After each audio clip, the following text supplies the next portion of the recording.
in just a second. Appears to be good. All right.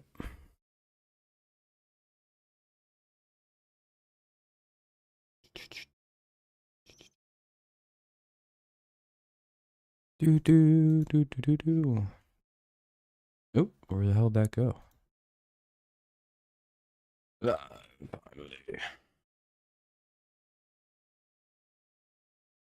All right. Get my playback up. Let's see if anyone comes hang out. What's up, Space? What's up, JJ? How you guys doing?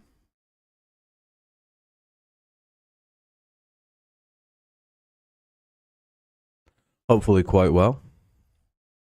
Pretty fun week of football. Yeah, Chiefs and Saints played a nice little classic. What was that? 26-24, that's right. Raiders won pretty impressively.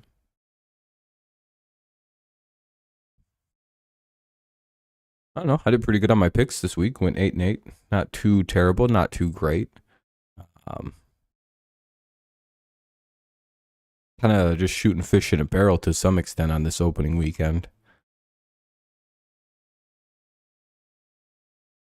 You know what I mean? It's like, well, I wonder who's going to win and who's going to lose. And how do you determine? You never really know what you're going to see out of every team this opening week. But we're not here to do like measured responses tonight to the games. We're going to pretend like these are very important, very meaningful football games. Like these games pretty much define what the season's probably going to look like for each team going forward. So if your team lost, they're in for a rough week, rough season. I can smell doom and despair on every team that looked bad. It's not looking good. We have a couple teams that could be the best teams in the league. So, you know, it'll be fun. A couple surprise MVP candidates that emerged.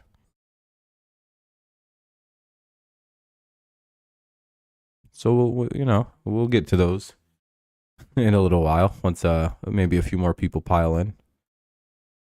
Maybe.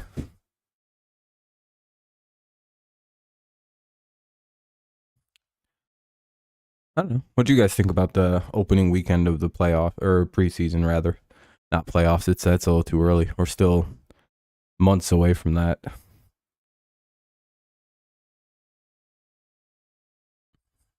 Anybody any big thoughts? Could be serious, could be fuck around. Nothing's too, the range can be anywhere.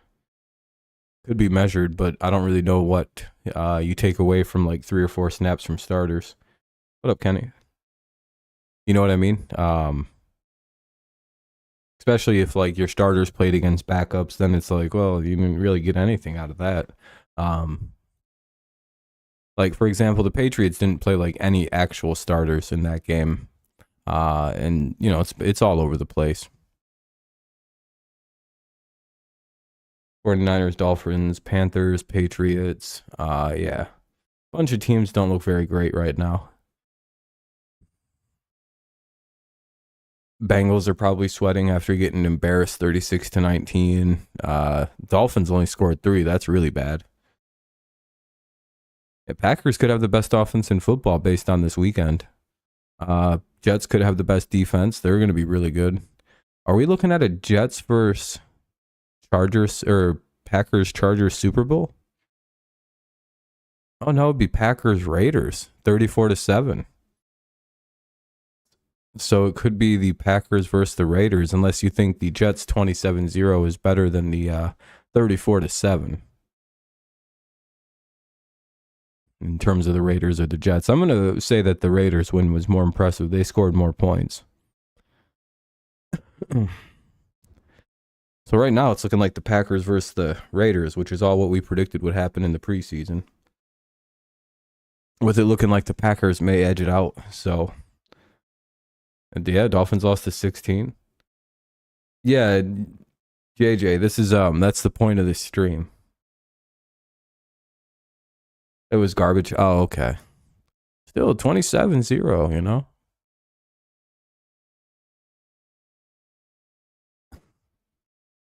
This is going to be a retarded stream.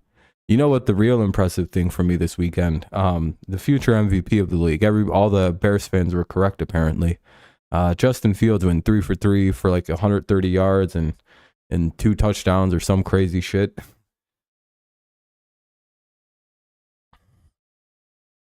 Yeah, Atlanta's one of the better teams in the NFL. Very good defense. Their secondary appears to be very locked down.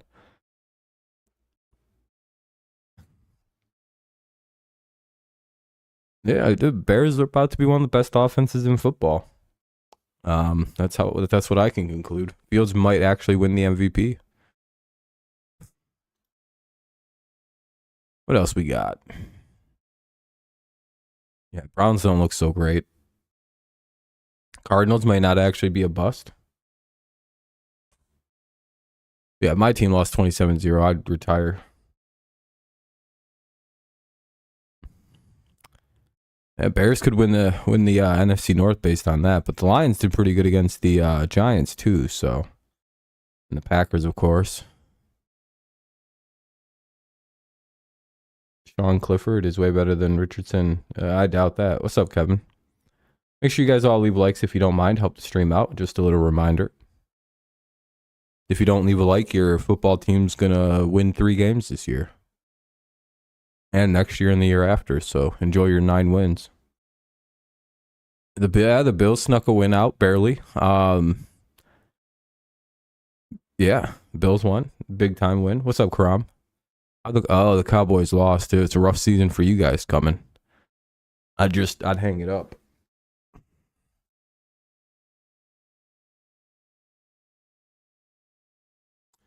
It's all over. A loss to the Jaguars. Oof. We all know what that means. Oh, it does. This is called overreacting to the preseason games. We're pretending that these are all like week 16, week 17 finishes of the regular season, and the playoffs have been decided.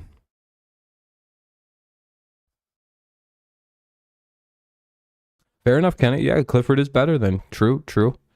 Fair points. They also be the 3rd team in NFL history to go winless. Yeah, there's a few teams I'm suspect about losing all their games this year. Panthers may be one of them. Yeah, it's literally right in the title. It's called wildly overreacting to week 1. It seems like Case Keenum should be the starter for the Texans. You know, as funny as that statement may be, it's probably the truth. They should probably sit CJ Stroud and cut that other guy, Davis Mills, or trade him. I don't know what the fuck you're going to do with him. But yeah, start Case Keenum. I don't know why he's the 3rd stringer there. I have no idea how the fuck that transpired, but it's completely backwards. And it's like, well, why was he doing so? Why was he against the 3rd stringers? Dude, they put in Case Keenum against the Patriots, and this fucking dude looked like prime Peyton Manning out there just dissecting 4th stringers and practice squad guys as he stayed in the game. I'm like, why is Case still out there? What's he proving right now? Yeah, Mahomes and company didn't look so good on the starting unit. All things like we can actually do some serious like talkings of the games.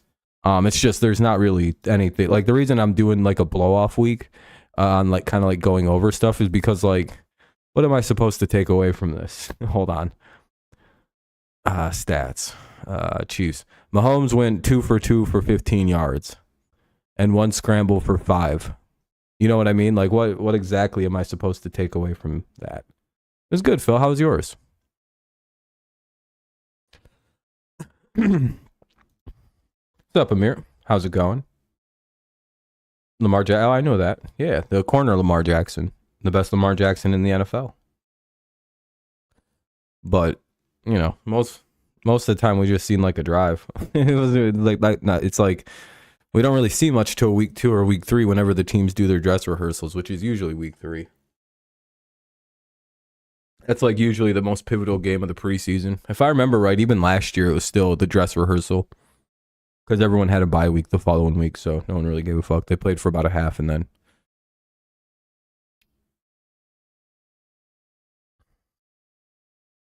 Yeah. Remember, this is wild. You can wildly overreact. You can have a measured response.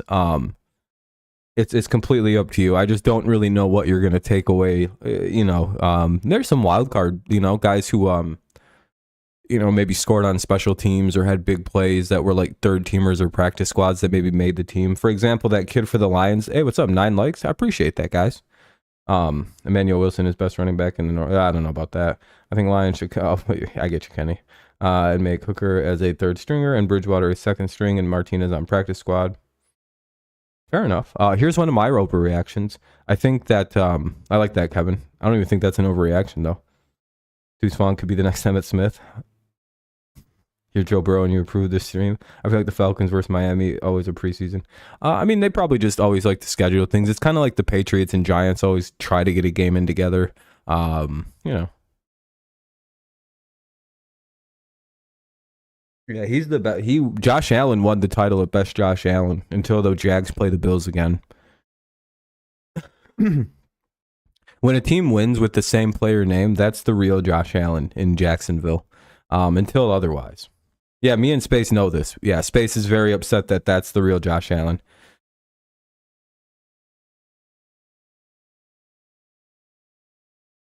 If all three of our, yeah. Well, to be fair, Kevin, if any team loses 3 quarterbacks, you're gonna have a big time problem. One of my overreactions for this weekend is I think Malik Hooker is going to be the second stringer on the Patriots depth chart. Or possibly third stringer / Taysom Hill role, and Bailey Zappi may not, I don't know. That guy stunk on ice against the Texans. Jesus. He went like 12 for 14 for like 50 yards. I was like, and this is the guy everybody tells me Mac Jones isn't as good as. Cool. Less than 10 yards a throw. Dinking and dunking to running backs. And most of the yards came on one like 15-yard throw to Tyquan Thornton. Terrible. Sorry, my nose is bothering me a little bit. Panthers on the name Michael. That's cool. Let's see what else. So I do like Malik Hooker. I think he could be very exciting for the Patriots. I think he's going to not be used as a traditional quarterback though. Let's see what else was fun from this weekend. CJ Stroud got picked off. He's a bust. Bryce Young got picked off. He's a bust. Anthony Richardson. Well, no, I don't know if Bryce Young got picked off. If he did, he's a bust. Anthony Richardson, bust. What other rookie quarterbacks came in and played bad? I told you guys. I said they were all terrible. I seen that loser get pick 6 to Anthony Richardson. That was hilarious. First throw. Was it 6th or did he get tackled? I don't remember the end result, but he got real close.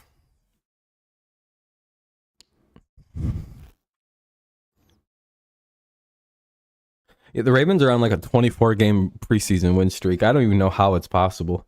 Ravens didn't play anybody, and they still won that shit. We've decided that the 34 to 7 win by the Raiders was more impressive because they scored more points against a better defense than the 49ers. So Raiders could have one of the best offenses in all of the NFL, but the Packers scored 2 more points. So right now we're looking at the Packers-Raiders Super Bowl. That's like a big brain take. I think that's the correct take. AR for the game. We're saying AR for the game. I thought Aaron Rodgers was on the Colts, but then yeah, it's Anthony Richardson. They also call him AR. I don't think Aaron Rodgers ever has gone by anything other than like Rodgers or A-Rod or Packers Jets. It could happen. Yeah, Jets Raiders AFC Championship game. Yeah, just like we all thought it would be in the preseason.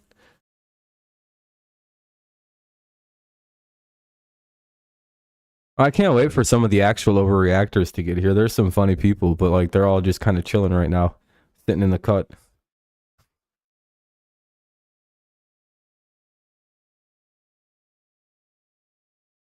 This is like a fucking stream designed for 90% of the people that watch this channel, and they're just missing it.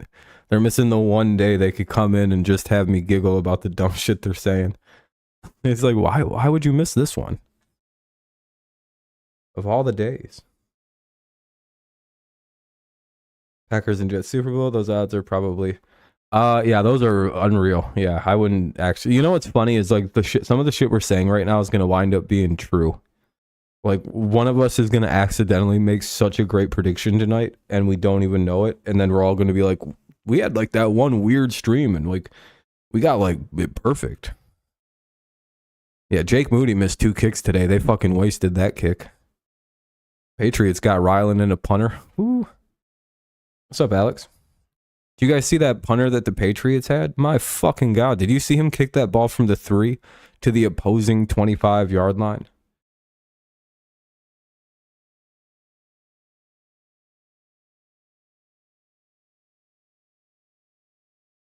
And O'Connell, he had a huge debut. Not really. The Saints won on like a game-winning field goal, I think. Kevin's just talking shit. He's like, I'm happy with the defense. I know it was just the Giants, but they look good. Is Jameson Williams a bust? 10 targets, only 2 catches? Uh-oh. Dropped a wide open touch. Well, not wide open, but a touchdown pass nonetheless. He might be a bust. Might want to just ship him to New England. You know, might as well. For like a 6th or 7th round pick. Yeah, that was, yeah, the Lions fronts. The Lions defensive front is wild.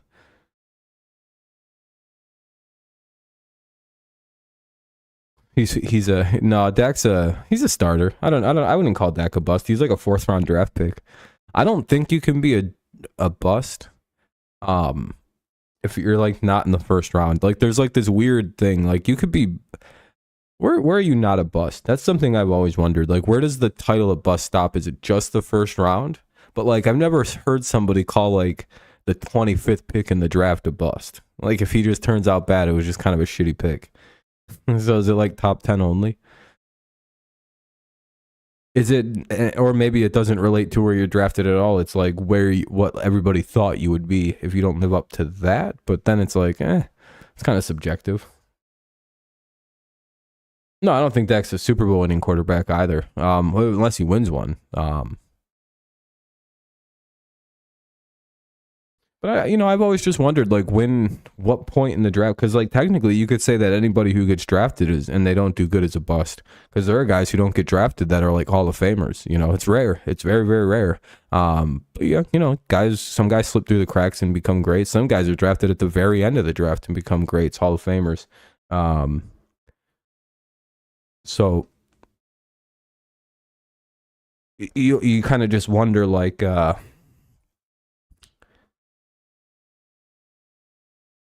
Like where does the official, and is that like a super subjective thing as well? Because I think within a top 10, if you're not a good NFL player and you go in the top 10, you're a bust. Top 15, it becomes a little shaky. I don't really hear a lot of guys taking at number 15 get called a bust. Though I think there is kind of like, that's kind of right on the edge. Yeah, the Niners defense sucks now. Yeah, they're going to be real bad without D'Amico Ryans. That's the truth. Harrington Valentine. Kenny, is the only game you watched like the Packers game?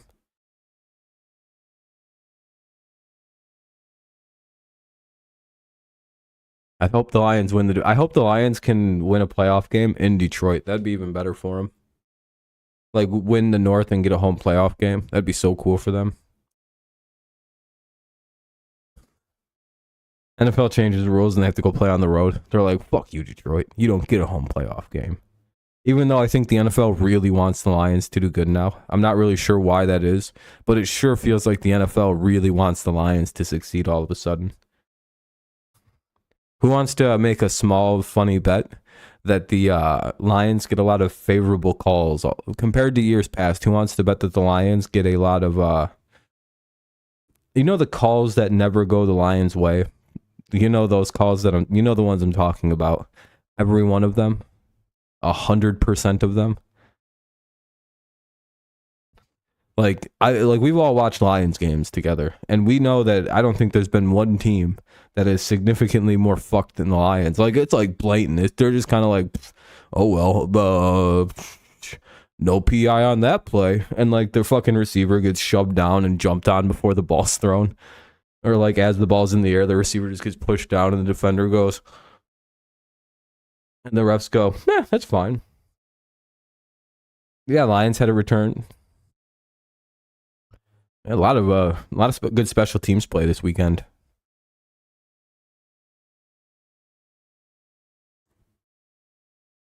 I don't know. I think the Lions will be finally on the good end of calls going forward. You missed most of the games? Yeah, fair enough, Kenny.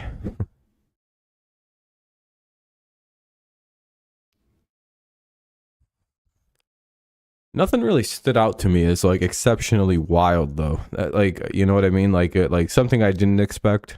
You know, Bengals don't really do anything. Like, it's kind of Zach Taylor's philosophy, which comes from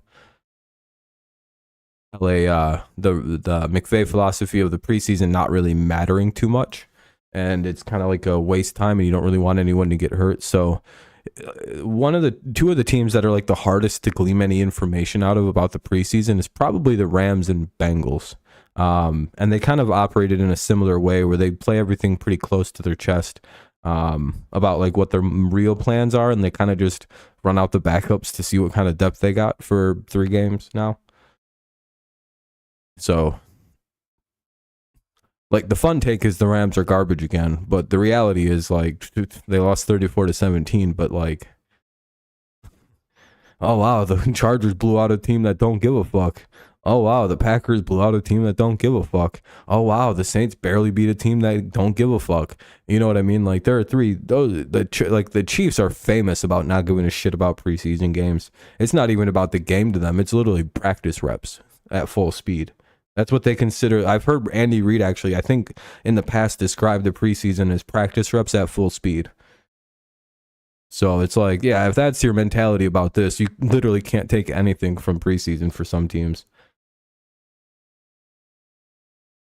Justin Fields is winning the MVP after what I've seen.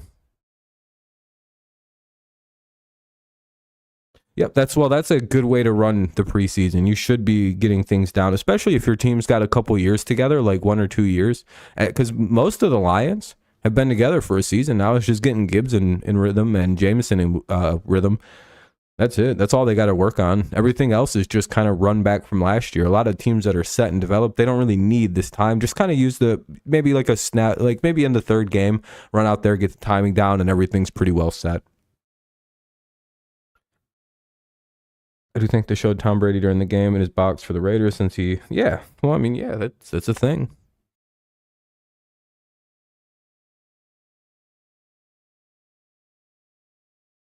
You think it's going to go Aaron Rodgers, then Aaron Rodgers? It's going to be Rodgers, A-Rod, Aaron Rodgers on the Packers, and then Joe Burrow for MVP this year, sadly. Joe Burrow's got a long list of really great Aaron Rodgers to stop. Like, personally, I think that it's a bit of a travesty if they don't just give the award to Aaron already. See? Dud knows I'm good with this Aaron Rodgers stuff. I know who should be MVP. They're going to just give it to that fucking retard. Sorry. If that dude wins 9 games, they're just going to hand his ass the MVP. You don't understand. They will just give it to him. There's not even going to be a thought to it. The media is just going to be like, here you go. They won't even consider anybody else. Oh, Kurt Warner's son plays for the Bucks? What position does he play?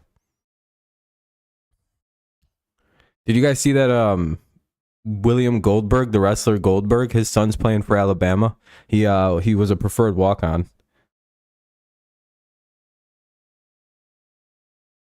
Nine win auto. Yeah, dude. Aaron Rodgers could throw for 7 touchdowns and 34 picks this year, 1,000 yards. And if the Jets just win nine games, make the playoffs, they're just going to give him the MVP.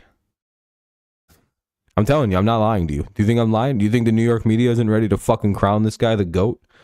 If he wins a single Super Bowl, the goodbye Brady's legacy, that shit's over. They'll act like Tom Brady never played football. They'll be like, is Aaron Rodgers the greatest quarterback of all time? He's the only quarterback I've ever seen win 2 Super Bowls for 2 teams in 2 separate conferences. No one's ever done this before. They say shit like this about Rodgers already. I'm telling you. Earlier this offseason, Aaron Rodgers said, they said, Adam Schefter said of Aaron Rodgers, I have never seen a player take a more team-friendly deal for an organization before. Wasn't Tom Brady getting like $25 million a year when he was winning 7 Super Bowls? Are we just erasing what Tom did? Okay, I guess Aaron Rodgers less of a money hog than Tom Brady apparently now. That's fucking crazy. You mean the guy who was getting paid like $20 million less than like fucking Matthew Stafford? That's fucking wild. I didn't know that. You mean the guy who was getting $20 million less than fucking Matt Ryan? Whoa, he's not as unselfish as Aaron, not as team friendly. Doesn't take his team friendly contracts as Aaron. Still getting $120 million, but it's just spread out into a third year now instead of the first 2. By the way, that's all that is. They just pushed it down the road to year 3. They extended the contract to 5 years and pushed all the money into year 3 when Aaron will probably be retired from the NFL. Yeah, he's going to cost him like $57 million in year 3. We've looked at this before. That contract it literally gives him 2 years to win a Super Bowl. But then year 3, if they don't win that Super Bowl, good luck. And if you don't believe me, let's go take a peek at this Jets contract that they give to Aaron Rodgers. There's a reason you've never heard of the other side of this contract. You only heard of the first 2 years, right? You didn't know there was a bunch of stuff at the end here. Hold on a second. It literally doesn't ever bring up the year 3 cap hit. But the first 2 years, 8.8. Wow, very good. Aaron's a very good guy. Next year, wow, 17. There's 2 years for a Super Bowl. Year 3, $51.5 million with a dead cap of $49 million.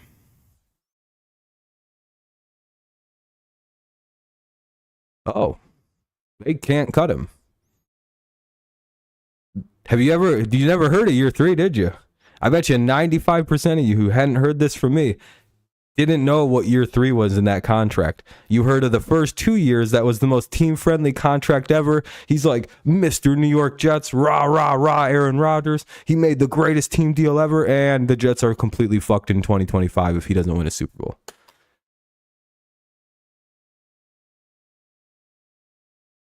And if they just don't want to pay him, that's $50 million down the drain, baby. Did any of you know that this was year 3? Did any of you guys know that he had a $50 million dead cap in year 3 that they can't get rid of?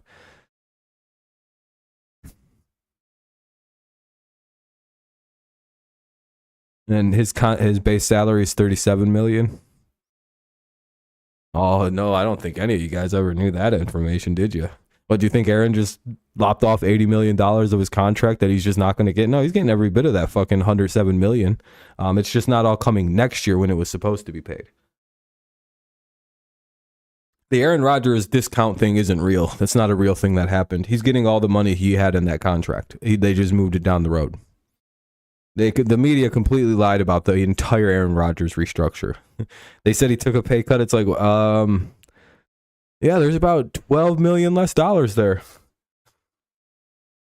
Yeah, they went all in. This is called going in, all in. This is called gambling on your future. They don't win. The Jets are all in on a Super Bowl. This contract says we are going to win a Super Bowl within 2 years. If not, we're going to blow our fucking team up.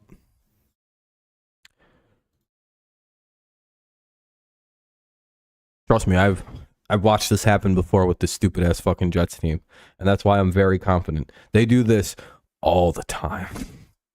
They sign these weird big contracts that within like 3 years ruin the fucking team because they think they're about 2 years from a Super Bowl. Every so often they do this.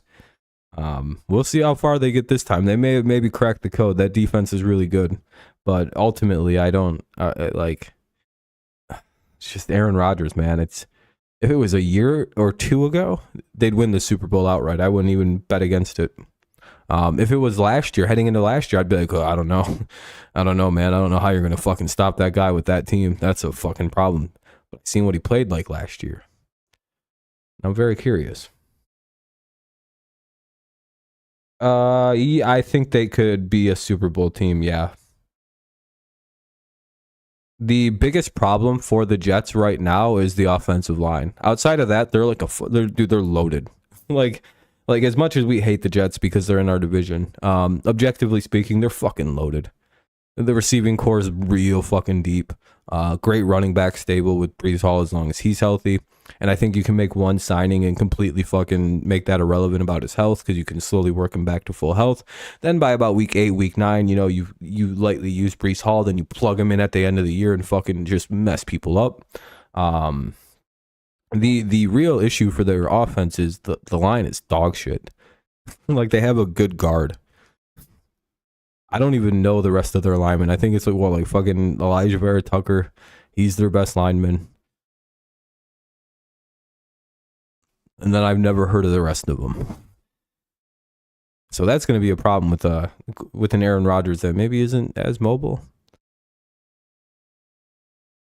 And their defense is, you know, it'll be a top 3 unit. So unless they regress,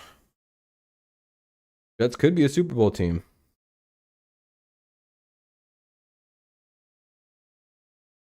I literally think they can't afford that guy. Well, they probably could, but I think Rodgers would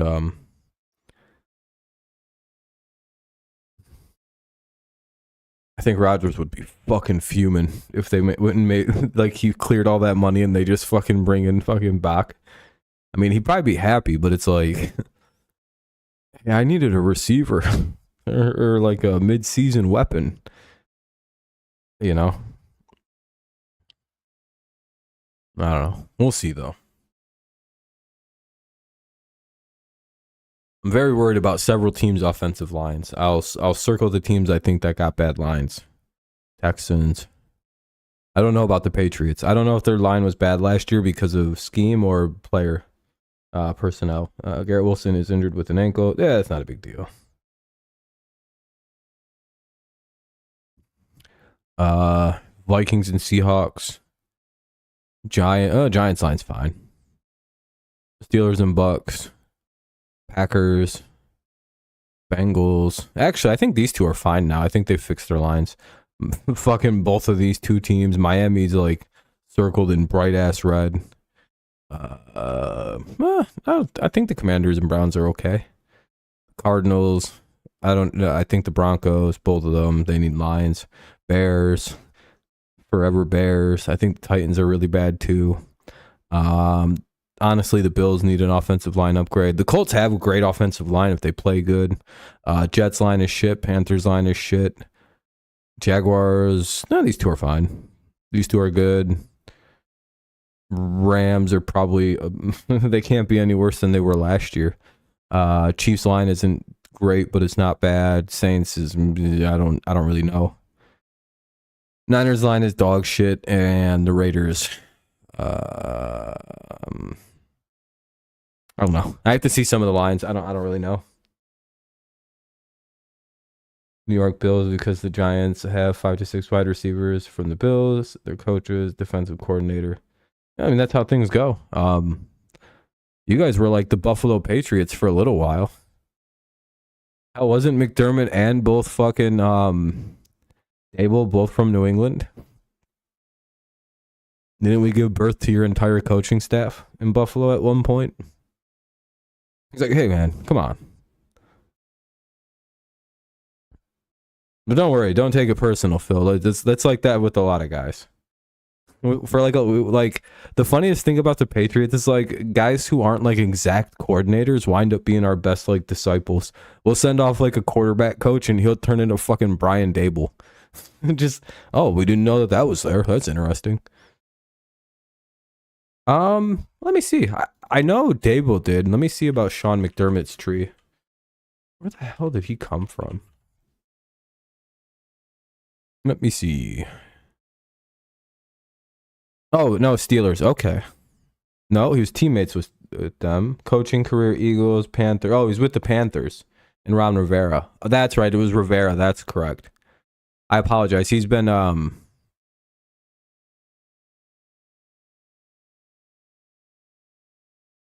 yeah, okay, that's right. McDermott was the Panthers. That's right. That's right. That's correct. I knew he came from a big name coach. I just couldn't remember. I was like, is it New England or fucking where the fuck did McDermott come from? And it was Carolina. That's my fault. I thought he was from New England too. He was the Panthers guy when the Panthers were really good for those like few years there. And they had like a scary ass football team that couldn't be stopped except for that one Super Bowl. Fucking dude, I'd have a Cam Newton jersey if he had beaten Peyton Manning in that Super Bowl. You don't understand. I'd be like, man, Cam Newton's my hero. He did the coolest shit ever and stopped Denver from winning that Super Bowl. I'm a big fan of. I'll never badmouth Russ Wilson.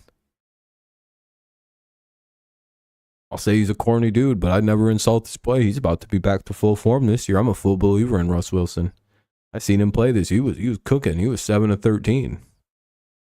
What's up, Jacob? We were fully back on the Rush train. Fucking who else is who's getting back on and who's riding?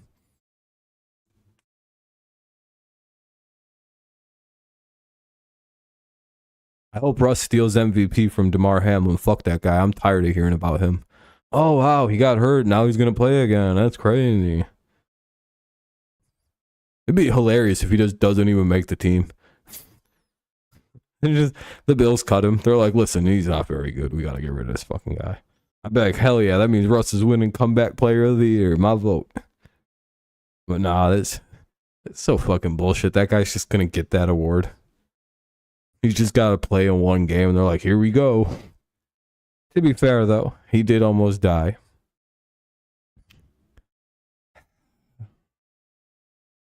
Russ suffered a worse fate than Damar Hamlin though. Let's be real. If Russ wins MVP or plays at that level, he should win Comeback Player of the Year award, in my humble opinion. He survived Nathaniel Hackett, became a laughingstock, is all the way at the bottom of the podium.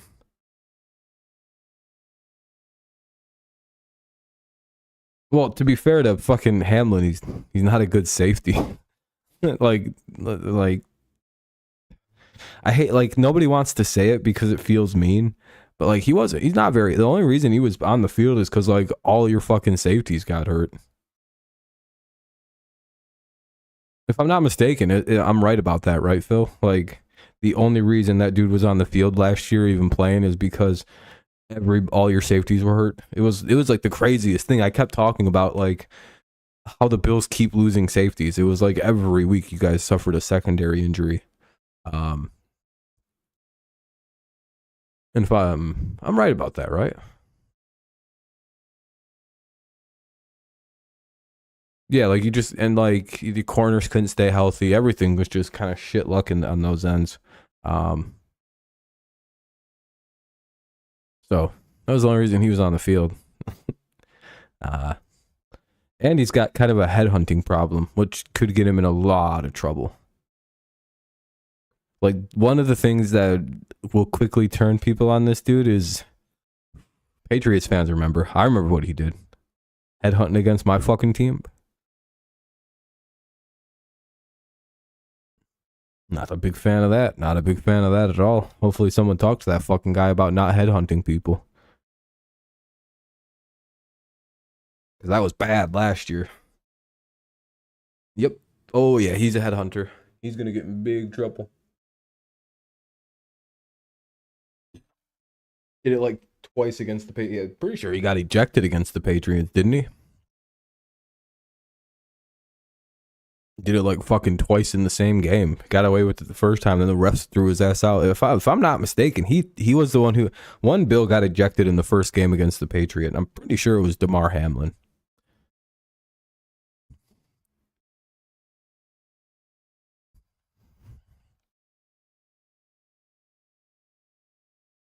Pretty dramatic scene at that time. Patriots fans did not like that guy. It was pretty weird when he got hurt. It was like, oh, the headhunter guy, huh? Then he was dead, so he couldn't really talk shit. So, you know. Feels unfair for Patriots fans. It's like, this dude fucking gave one of our guys a concussion real bad. Fucking hurt Devontae Parker. Fuck do we care? Not. Well, maybe somebody shouldn't be such a cheap shot and bitch. Maybe wrap people up. Nah, that's like a 1 in 8 billion chance of happening. What are the actual odds? Like, there's actual odds of like getting hit like that and then it resulting in the injury that Hamlin got. What is it, like a fucking... And like, there's a certain age where it won't happen. Like, at some point, you're like the chest muscles and like the walls in your, like the shit in your heart and everything like that, eventually just become too big for that to like actually happen unless it's like significant shockwave.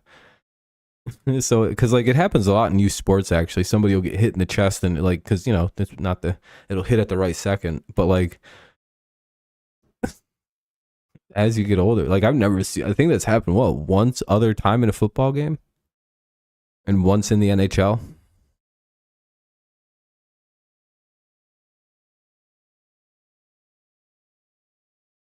Justin Ross. Oh, did he have a good game, Ty?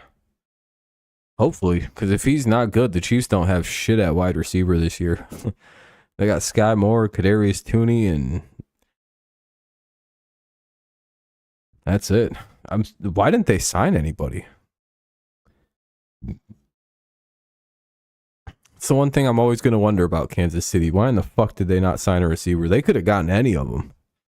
Like, any of those dudes would have went to KC first. Like, if they'd have called up fucking D-Hop would have been like, I'll take less money. I'll go to Kansas City. I don't give a fuck. Fuck all that. I'm going to go win me a Super Bowl. Kiwi didn't even see him. Okay. We'll see about Ross. I've heard a lot of good things, but I don't know if it's because, and if you're a Chiefs fan, don't take this in a rough way. I don't know if he's doing good because your secondary isn't the greatest, or if he's just having a good camp in general. Because again, you guys got like Nick Bolton in the secondary, and he's all right, but like outside of him, it's pretty weak. It's a good playoff defense for whatever reason, but fucking regular, you know, it's a lot to be desired. Damar Hamlin got kicked out of the Patriots game. Yeah, I remember. Yeah, I've got good memory about dumb shit. I'm just rooting for... Oh, Clemson. I got you. Oh, he's from Clemson too? Fuck.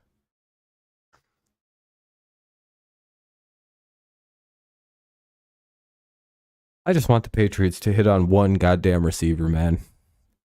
Do you know how annoying it is that every other team can find like a fun superstar receiver, but like in my like 20, like all we've got is Julian Edelman.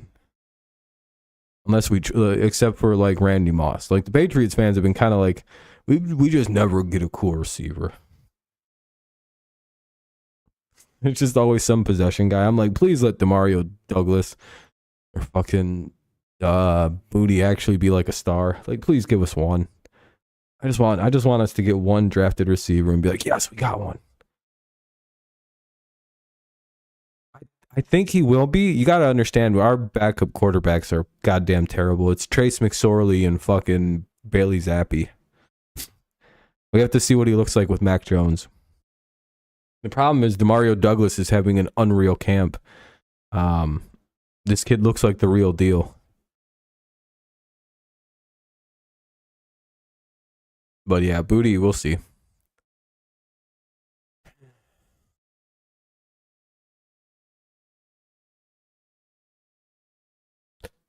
Yeah, Zappi can't throw the ball. He refuses to throw the ball downfield, and fucking, you know, Trace McSorley tries. His arm is just garbage. And Cunningham, I don't think Booty and Cunningham were on the field together. I know. But when Mac finally plays, we're going to see the actual receivers get in there, so it's kind of weird. Return many touchdowns because he had a return for a preseason last year. Turpin didn't return a kickoff or a punt for a TD. All.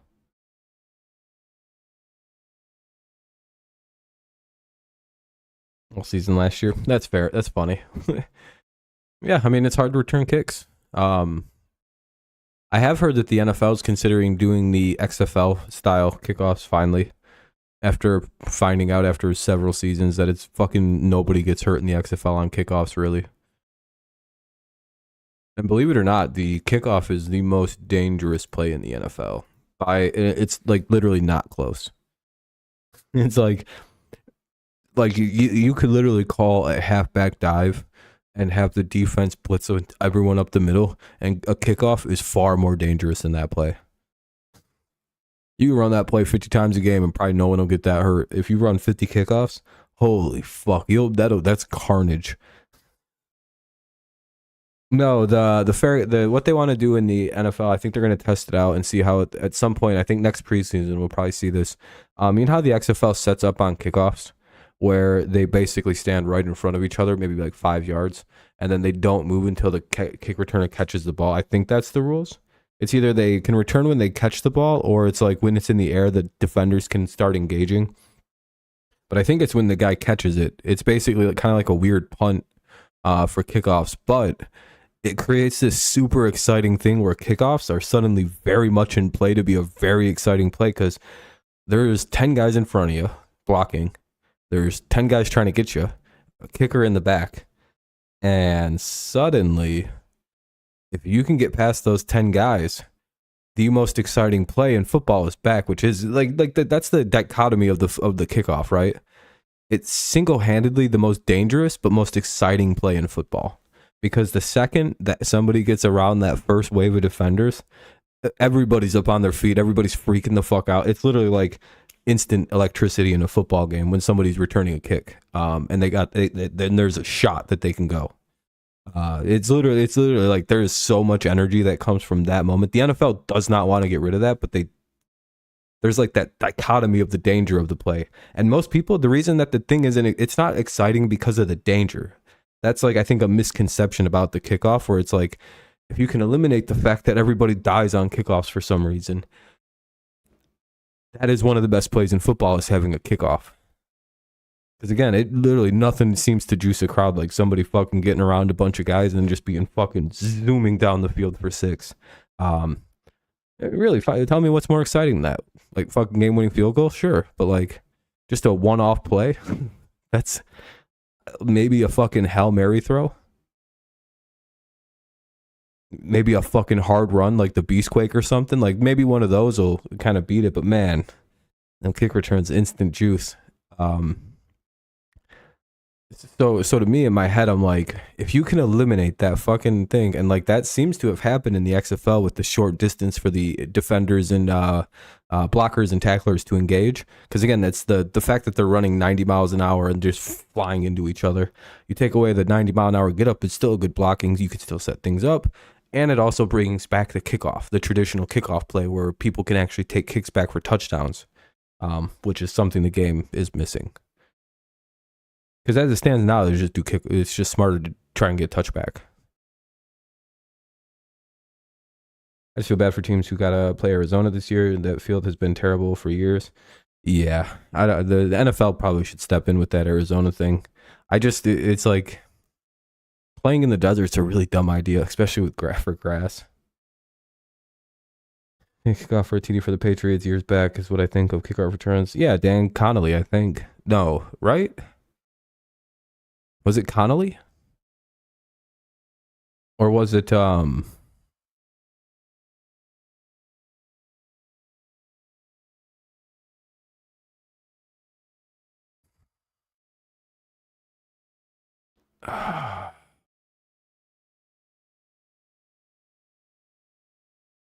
was either him. It's one of the more popular. I feel like it's Connolly. I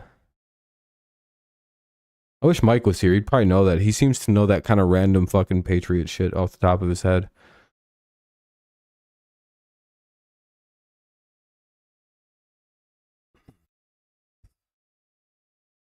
I know it was a big white guy.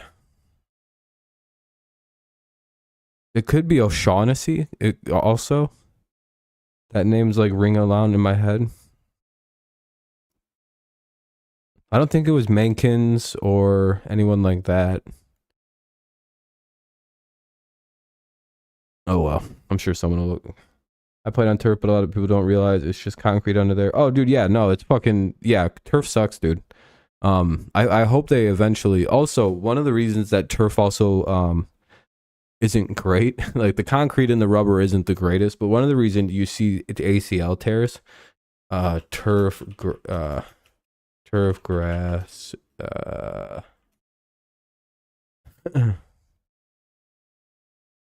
like, if you like, there's like oh, here we go. Do you see this here? Like that's turf. Like, do you see like these like like all those like knots almost? So it's like the shape of the turf is like really fucked up. You can imagine running in this and wearing the sharp spikes, wearing cleats. You're gonna get caught in here. Like there's like a actual thing where like the actual shape of the individual grass thing in turf is like kind of designed to like catch and pull cleats almost for whatever reason. It's like a flaw in the design. And it like doesn't mimic like there's a big problem with this kind of grass, and like this is one of the big reasons people get hurt really bad is because their cleats are catching and shit. Like instead of like normal grass where it's just fucking, you know, it's dirt on top of. Yeah, and it's this. It has like the rubber and like yeah, it hurts. But like you're not tearing your ACL from just kind of like you could be, but more than likely what you're tearing your ACL on is this catching, you falling, twisting the wrong way, and then bashing your knee off something. So it's kind of like a compounding issue, where yeah, you know, normally you shouldn't tear your ACL from falling on turf. Like it's not that hard. Like it's very, because I played baseball on it and I slid on it and shit. It's very uncomfortable, but like, you know, it's not like I never got hurt, and I've laid the fuck out on turf. I got rug burn really bad. That was interesting. Like all fucking through here, I was like, oh, it was painful, but I don't know. It seems like it's the combination of like your leg, because like you also see it on non-contact stuff where a guy goes to cut and then he like like Dalvin Cook's ACL. Remember when Dalvin Cook tore his ACL? It was non-contact against the Lions, and the Lions, it was in Detroit of all places. He goes to cut and his leg, like you can see his foot, it doesn't give, it like sticks, and then he cuts and like his foot goes that way, his knee goes that way, and then he falls over. And his ACL rips. And like that's a great example of what happens with this fucking grass sometimes.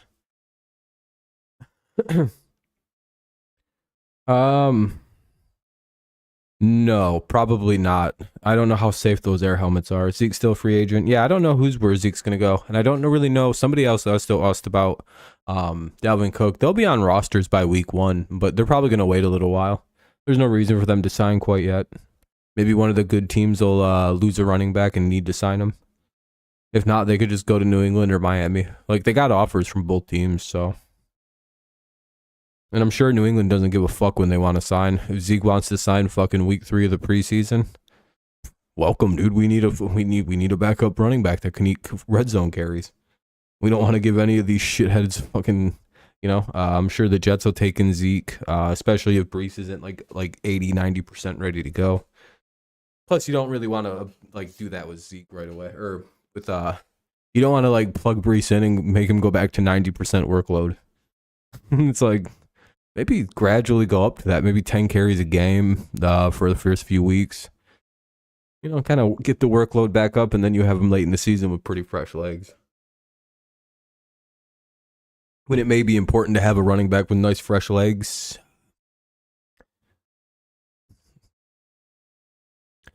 But yeah, that's my big problem. I don't like turf.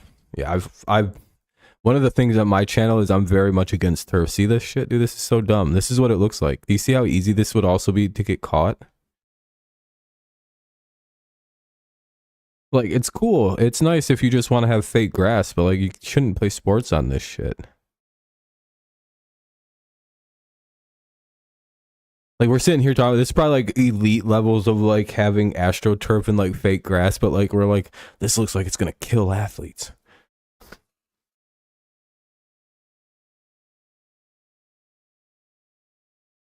They used to, but it was really expensive.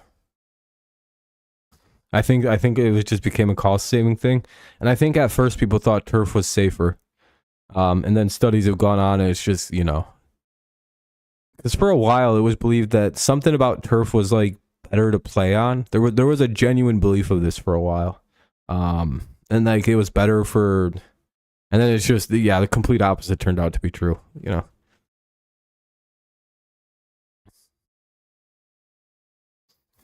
The Bills overpaid for their stadium.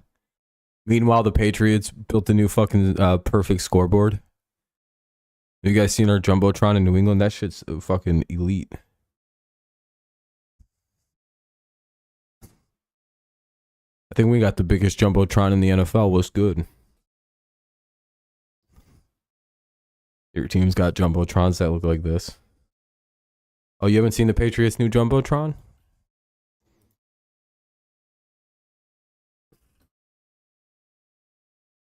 On. They kept showing this bad boy off during the game. Is this it? I think that's the old little fella. Where's the retardedly big new one? Oh, I think this is it. Oh, no, it's still blurry. Where's it at? This is like it being built. It's our stadium. There's it, kind of more built. Here, actually, there's a whole, hold on. I'm not going to actually look up a Twitter. Hold on. I don't go on Twitter raw like that. Oh, I'll show you. No, there's a way to see it. Patriots, Jumbo. Oh, damn.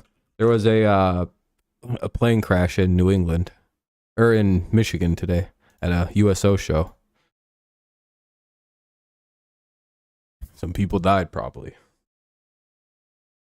Yeah, well, the whole stadium's getting renovated. A whole bunch of new stuff's coming. This was the first of the renovations. Look how big this bad boy is. Hold on. Pause. What the fuck?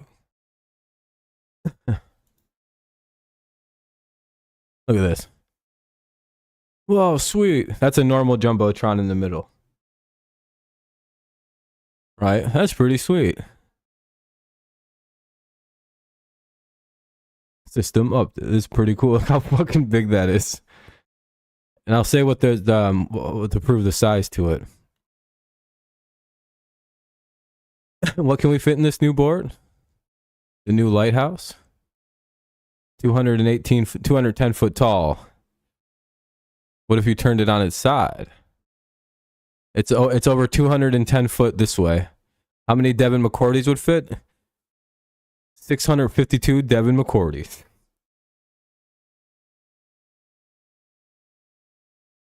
We have the biggest Jumbotron. You can fit about 150 soccer goals, which is unreal. Yeah. Oh, you think they're going to suck? They're going to be better than your team, Torres. Who's your favorite team? Yeah, I don't know why they still do air shows. The whole Patriots stadium's getting upgraded. We're not getting a new stadium, just fixing our old one. Probably. It's probably like 8K. Kenny, I think most rich people have upgraded to 8K with that kind of scale. You can do 8K. They don't have to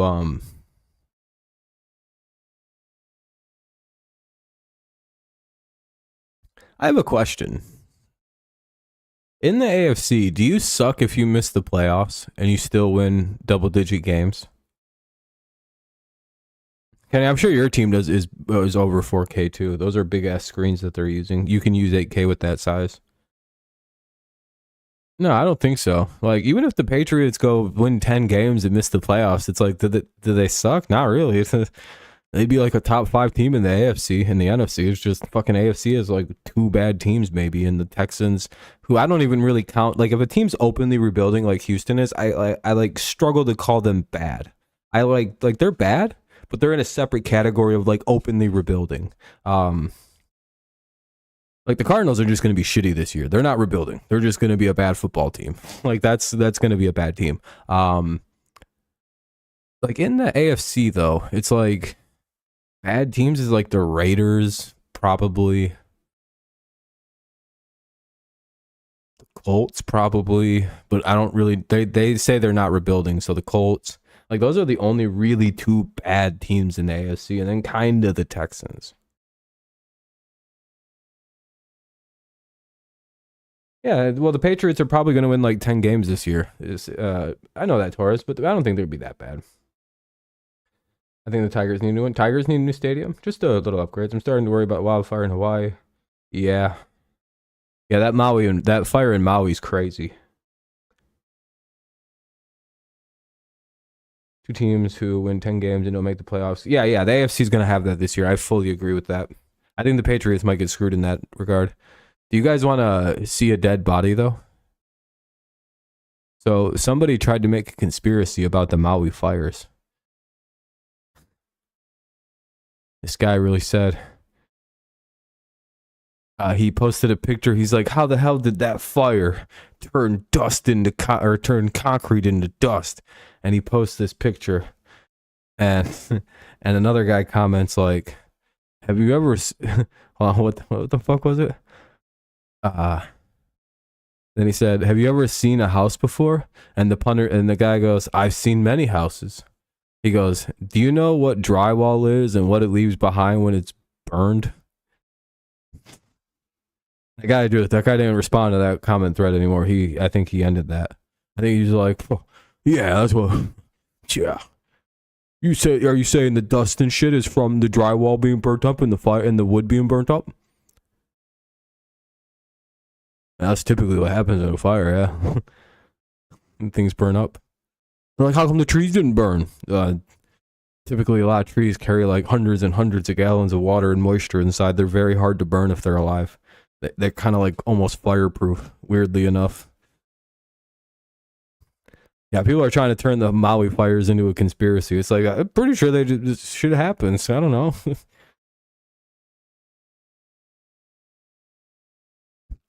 Like, not everything's a conspiracy. Fires happen all the time and shit. Like, I don't. Never on accident. Yeah, literally on accident. Somebody could have flicked a cigarette and burned the whole motherfucker down. You know what I mean? It's probably going to be what it starts every goddamn fire, an errant cigarette. Like, what else starts fires? It's literally some idiot who didn't put his cigarette out very good. And it fucking burned everything up. Like, that's like, how many times have you heard that's the start of a fire? Oh, we found a cigarette near where it started. I think the NFL should. I know. The problem with an NFL play-in tournament, that's just extra games on the, like, if the NFL wasn't as physical as it was, I think that'd be a cool idea.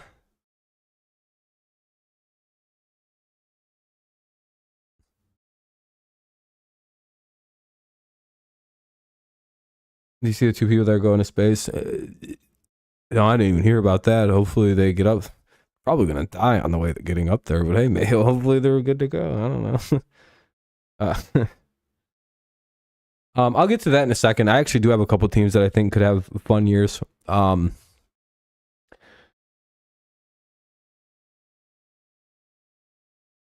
the problem with the play-in tournament is just it's too physical. Too many extra games. Players will fucking hate that. You know, dude, they were so against that 17th game, it wasn't even funny. They basically had to promise to future cut down to 2 preseason games in order to get that fucking 17th game. That was crazy how tense those standoffs were. You couldn't pay me any money to go into space or leave Earth or go into the sea. Ain't going anywhere goddamn near anything but the ground. I won't even go up on Mount Everest. I ain't climbing that. That's a stupid idea. I'm perfectly content right here on the ground or maybe a couple 100 feet in the air on a tall-ass building. That's it. I don't play those games. We ain't birds. We don't got wings. Men aren't supposed to fly. or swim deep in the oceans. That could be for other idiots to die their own fancy ways that they want to. I ain't going out like that. That's called going out like a sucker. Sorry, you don't get sympathy if you blow up in a rocket ship. I'd have laughed at everyone on that fucking space challenger blowing up. Like, what kind of idiots would agree to do that? I'd be like, nah, that's retarded. No, thank you. Have fun dying on your stupid spaceship.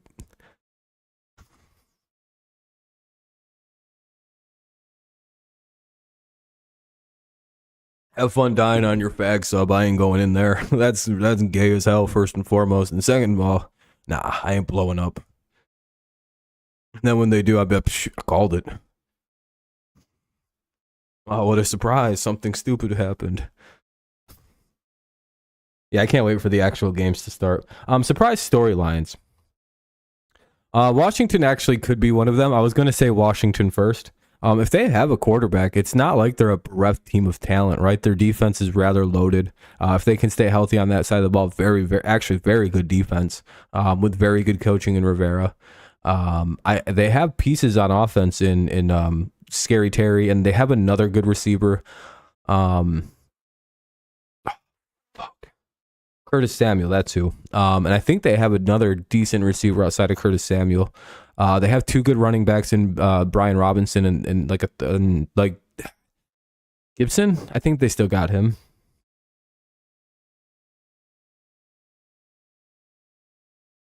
The NFL won't go to 20 games. At most, I think they said 18 is like the possibility, but then they lose 2 preseason games, or it goes down to like 1 or 2 preseason games if that's the case. There's like a give and pull. So like if we gain a regular season game, we lose preseason, and that's like a thing players are fine with. And I think owner and like teams are finding out the preseason doesn't mean fucking shit anyway. You can push this shit to 2 games and we'd be perfectly fine. So I kind of like the Commanders is like a good like surprise team to kind of look out for. They have potential dark horse on them. It's just I just don't know what the quarterbacks like. Their quarterback situation is so bad. Panthers, yeah, they have a really good defense, or the pieces of a good defense that could be good, and they have their offense could be really bad, but they can run the ball. Yeah, I don't know about the Panthers. One of their big pluses is like an easy division. Oh, you're a part owner of the Packers, Kenny? Does that mean you're always in like you're like in line to get season tickets?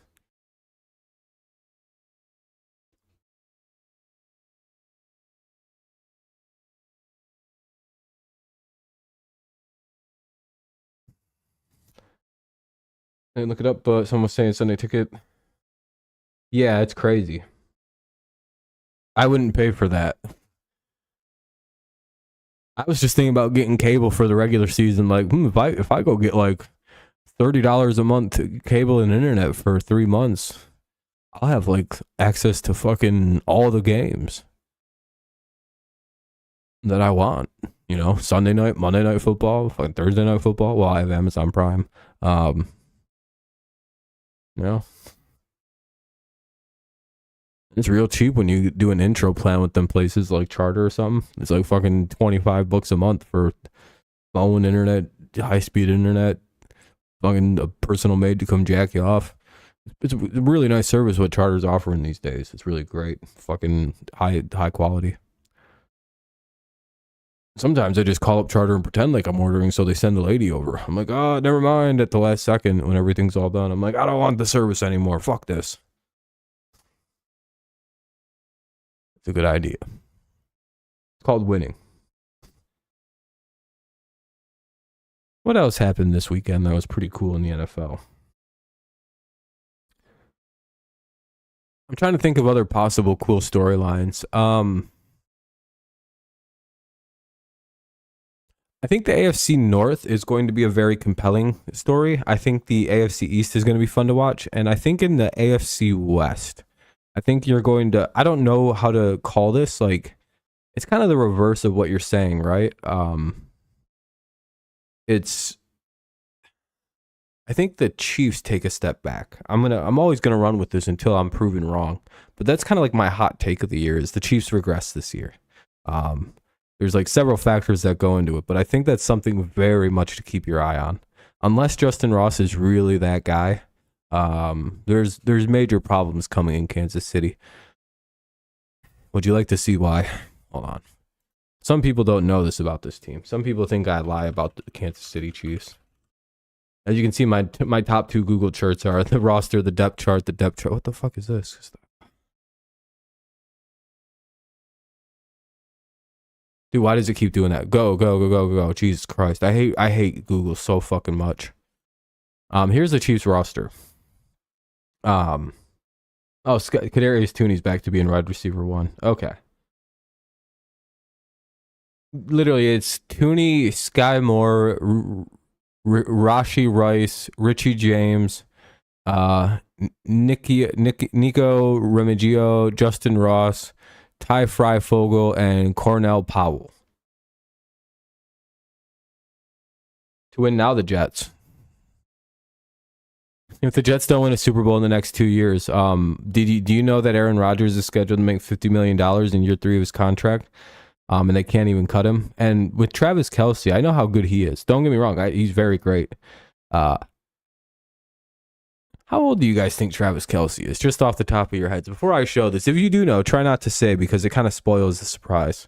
How old would you guys say Travis Kelce is? If you know, please kind of throw a lie out there. 36?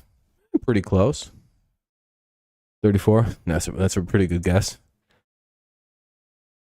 But yeah, he's see, like everybody kind of knows he's like in his upper 30s. He's 33, turning 34 in October, so he's 34. And while I don't think that's a bad thing, right? But like, it could go. He does play tight end, a super physical position.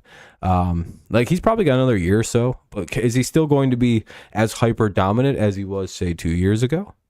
Is he enough of, if Toney gets hurt, is he at this stage enough to carry that team like he has in years past? I don't know. We'll find out. Especially if Justin Ross isn't good. Yeah. Well, I mean, the thing with Travis Kelce, though, compared to most tight ends who kind of go shit at about 32, Travis doesn't really block.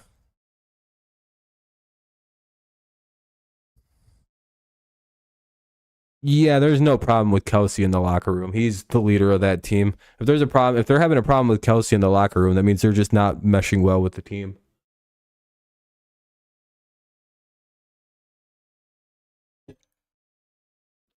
Yeah, I don't believe stuff like that. I never do. I don't give a fuck. Unless I hear an actual player say that Kelce isn't good in the locker room, then I don't care what media ever says about that kind of stuff. You know what I mean, Phil? You know me. You know I'll never give a fuck. Terrell Owens is the greatest example of why you should never really trust the media about player reports. Unless a player comes out and directly says something about another player. Like, I think the only person that Terrell Owens actually has beef with, there's like 4 guys that he played with. Everybody else says he was like one of the greatest teammates they've ever had. Similar things are said about Odell Beckham with everyone he plays with. Literally, it's like one guy is like Baker Mayfield. And those two are like really good friends now. But literally everybody else, like it's just this weird thing. Chad Johnson, very similar thing, very beloved in the Bengals locker room. Who, Kelce? Probably. I just know that Gronk was records by tight ends. Let me see. Probably. No. Let me see. Yards. You know what makes Gronk so impressive? He did everything in 143 games at 9,000 yards. Travis Kelce's he's at 144, so he's played one more game than Gronk. 814 receptions. Gronk only had 621. Gronk was only targeted 900 times. All right, yeah, Gronk's a little bit more dominant than a lot of these people. Reception TDs 92. Kelsey's at 69. He's coming. Again, Kelsey had a late start to his career as well, so some of these like numbers may be kind of low, but you got to consider like the first few years Travis was in the in a season, he could have broken a single season record. Yeah, I was looking at career. Bengals to win a Super Bowl this year?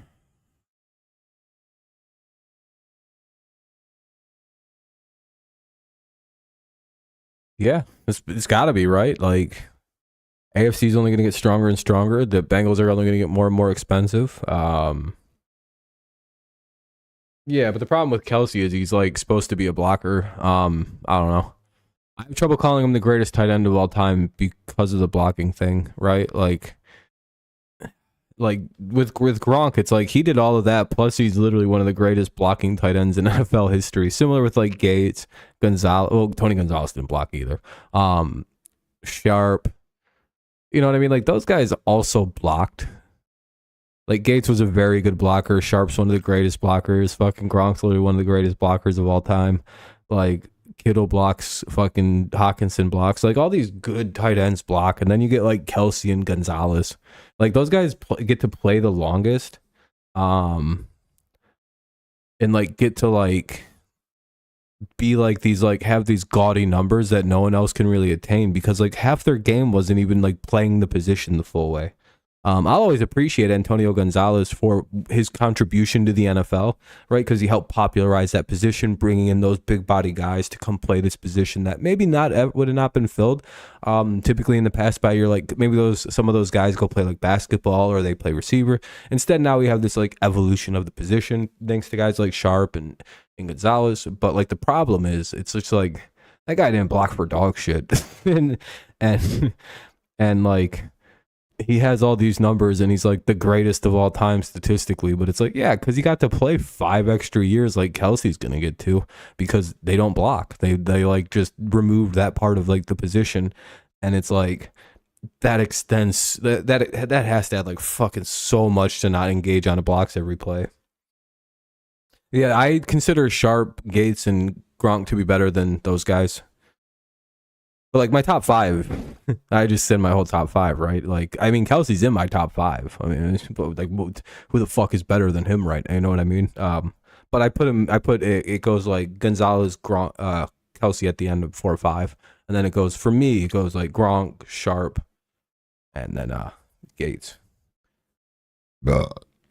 Because again, I take the blocking really serious, and like with the way Gronk performed, like. I've never seen anything so dominant as Gronkowski. Like that's literally like that was unbelievable. Imagine if he'd been able to play like fully healthy his whole career. Jesus Christ. And this dude was literally playing most games at what like half of his ability because he came into the league with like 17 back surgeries.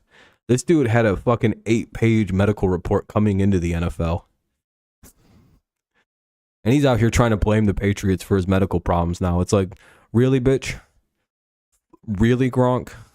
You're gonna blame us for your fucking 8-page medical report you came to the league with. We were the only team that was gonna draft your dumb big ass. And we drafted you fucking way sooner than we should have, so we could pay you more money.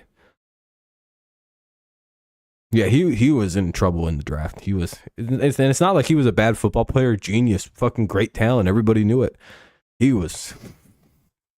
Robert Gronkowski might have been one of the most injury-prone players in league history, and and it's kind of his own fault. He literally, I think Kittle retires, he could be up there. The problem with Kittle, he's been fucked by terrible tight ends,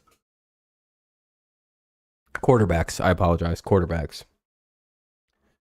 But like in terms of blocking, he's he's already probably top 5. We can agree that the NFC has gone down. Oh yeah, the NFC is trash. Yeah, the NFC's bad. And one of the only reasons they got one of the Super Bowls the NFC got is because Brady came over and won a Super Bowl. Like, that's really bad. Literally, like, the last time the NFC won a Super Bowl is because Tom Brady showed up and won him a Super Bowl.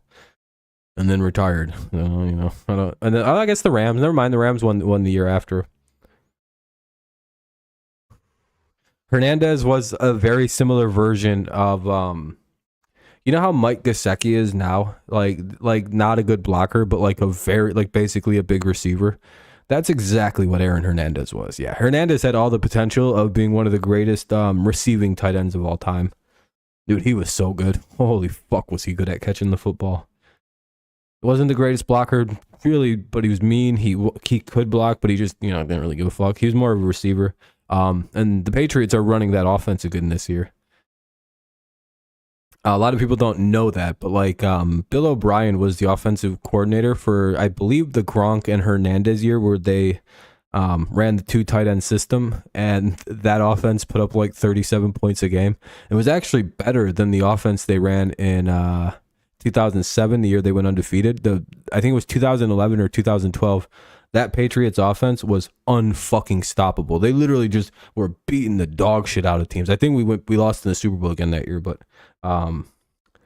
it's just but nobody, literally that two tight end system with Gronk and Hernandez, we haven't been able to replicate it since, because then Aaron got in some big trouble. But now the Patriots got it back with Henry, who can play the Gronk role, Gesicki, who can play the Hernandez role. This is gonna be good. Yeah, the Lions arguably are the second best team in the NFC. Dude, it's getting harder to say that the Niners are a better team, but I guess with Purdy being healthy, I guess right now I'd still say maybe the Lions are 3. But yeah, right now in my head, Lions are 3rd. Even if I didn't like the Lions, I'd be like, Jesus, that's a good team. No, the Patriots, yeah, the Patriots were unstoppable the year they had Moss, but the year that they actually had hold on. This is a mind-blowing stat. Most points per game, NFL seasons history. Hold on. There's a shocking team on this list. Oh, it is the 2007 one. Where's the... Oh, here it is.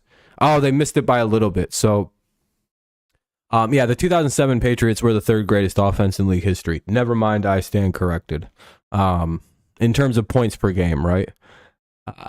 Which is 36.8.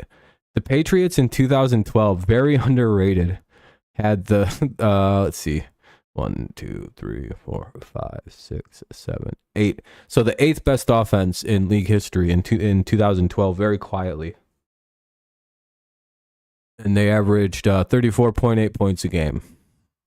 They scored 25 rush touchdowns, 34 passing touchdowns. That's a symptom of that kind of offense. And then, yeah, so just a fun thing, that Tom Brady led 2 of the top 10 greatest offenses in league history, but everybody says it was just because of his defense that he won Super Bowls. So yeah, suck a dick. There's zero shot that the Vikings don't long-term that guy. Every team will try to make money. If somehow he's a free agent going into this next offseason, the team with the most money, I think, is the Patriots right now. And the Patriots desperately could use a player like that.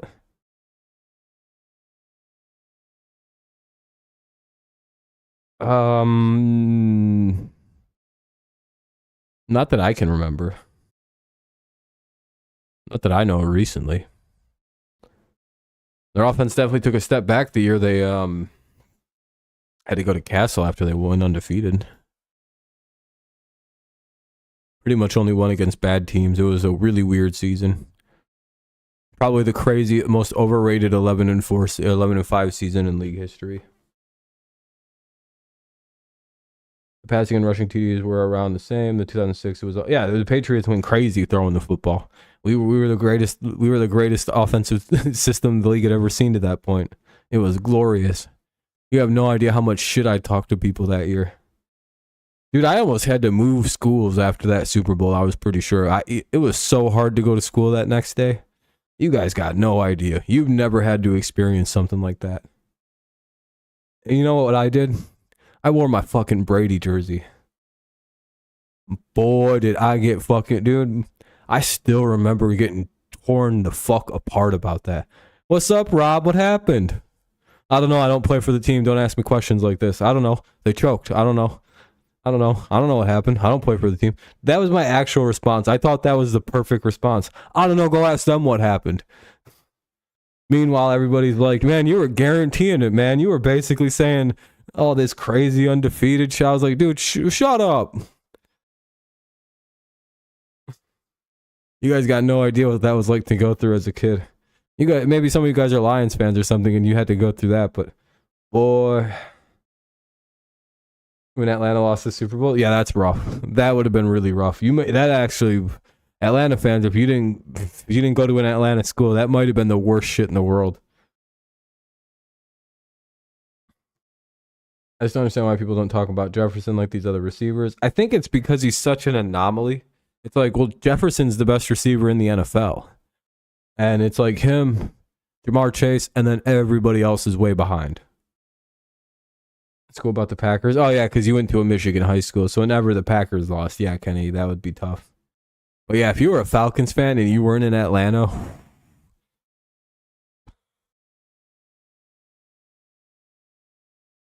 dude, if the Lions actually go to, the Lions fans won't be able to be talked to ever again.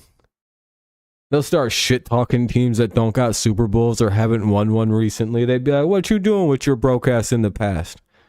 This is the new NFL. Lions run this shit, baby. Super Bowl champions for life. Dude, they won't even care if that team the next year wins one game. They'd be like, we're still great. Can't take the Super Bowl away. Don't care. Don't care. We could lose. We could go 0-17. Don't give a fuck.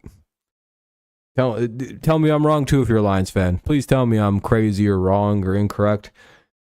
They get one. The motherfuckers could go 0-17 the following season. Lions fans would still be like, I don't give a fuck. We got the trophy. We're good. We're good for 50 years. We didn't need another one. We can go back to being dog shit. Sell the team. We already got the trophy. We don't give a fuck.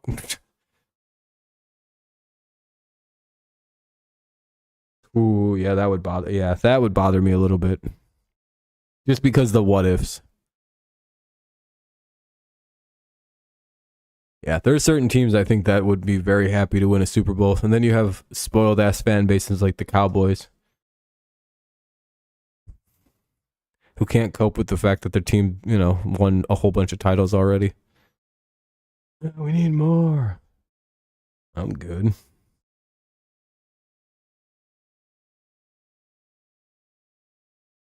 The NFC would never blow a huge lead like whoever in the AFC did last year to Minnesota. I brought up yeah, I don't know. Why would they say that? Not I could give two fucks if we suck, but have a... Yeah, exactly. Yeah, that's what I mean with most Lions fans. They don't care. Like, as a Patriots fan, what can you tell me about my team? Your team sucks. Yeah, now they do. Like, what are you going to do? Make fun of me for being a fan of the greatest team in league history? Okay. Wow. You offended me, buddy. Like, I don't know how the Cowboys fans get offended. It's like, dude, we're literally one of the greatest teams in this fucking game's history. Shut the fuck. I don't care what you're saying. Cowboys fans they fucking take it too personally. You could never hurt my football feelings. What are you going to do? Tell me the Patriots suck now? Oh, boo-hoo. I'm crying over this team's 6 titles I watched. Damn. You know what I mean? It's like, damn, that's crazy. Yeah, we suck now, but for the last 20 years, we've been the greatest thing this league has ever seen. I don't know how Cowboys fans don't, like, why do they care so much about it? It's like, I guess winning a playoff game or two, or like at least getting to the title game again would be, I don't know. I said that turf was more safe than real. Yeah, no, it's not. Fucking grass is always way more safe. But I do think that there's like a happy medium of a grass turf hybrid. I think there's something perfect in somebody's got to have it cooked up and perfect, where you can have the advantages of turf, because there is some weird advantages to turf, like the freshness, ability to keep it ready to go, ready to use. It's always good. It's always clean. You can kind of control certain aspects of it. You never have to worry about field problems with turf for the most part. Very, very, very, very, very, very, very rarely. Whereas like with grass, man, that shit with grass can go so bad. But like, I don't know, the modern age shouldn't be that bad. I don't know. I was in the Super Bowl this year and the next week. Okay.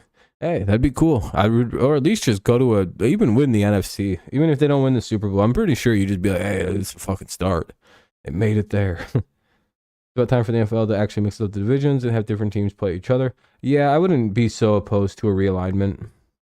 It could probably use it. Like they're like keep one or two rivalry games together, but like yeah, there's some weird misbalance. Like you have a whole division in the NFC South of fucking garbage ass teams. Like it's like that in the AFC except for like one good year every so often from them. Like we have constant bad teams winning divisions. Like we can't have that. Like the NFC South, I feel like in my football watching life has had like 3 teams sub 500 win that bitch. Yeah, I mean Kansas City and Ohio, they're like, well, actually different time zones. I don't know if I agree with that. But like Michigan having to play fucking like Midwest teams is kind of unfair, right? They're like always at an hour plus than everybody they play. So like technically everyone they play gets like this weird hour competitive thing. And it's just weirdly inconvenient. Like there's all these problems with these goddamn alignments. For some reason they moved Michigan out of the East, which they've always traditionally played East Coast teams, and it's like, yeah, they did, Teddy.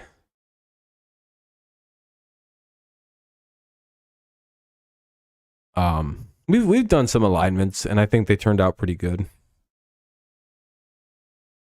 Yeah, like yeah. Well, they generally have the West Coast pretty well put together. Like generally, the things are pretty well put together. It's just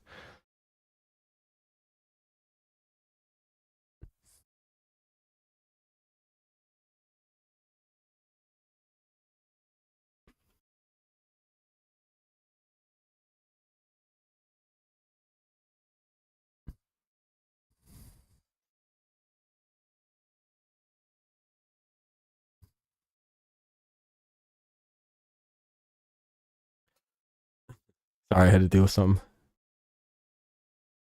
What else? What other crazy shit can we talk about from the preseason week 1? Anybody got any other things that we just kind of we did really good at the start, and then we just kind of started being measured about things.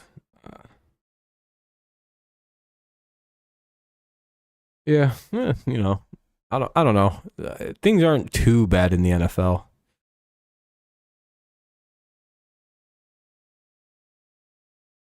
I don't really know if we need to realign. To be honest, there's maybe a couple things that could use some cleaning up. But the problem is, and mainly has to do with like Dallas. It's always like Dallas's team being in the East, Detroit being in the Central, and one team not belonging in the South. Who's in the NFC South? Tampa, Atlanta, Carolina, New Orleans. Oh, they all do. Fuck. There's like one thing that's like slightly off. I think we've decided that Atlanta or Carolina would go to the East, and it would be pretty chill. Oh, the Carolina, yeah. Move Dallas down to South Carolina to the East, and yeah. Poor Detroit, they never get to move. They're stuck. Or you could just move Dallas and Detroit. Move Dallas to the north because that would be more like their time zone of play, like teams, but.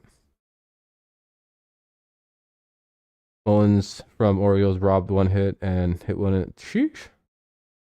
What do you think the bad teams, good teams, and decent teams in the NFL this year? I think I have that list somewhere. Hold on.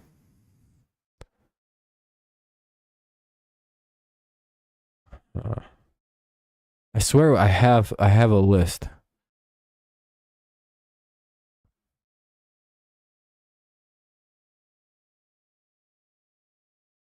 There we go. I knew I did.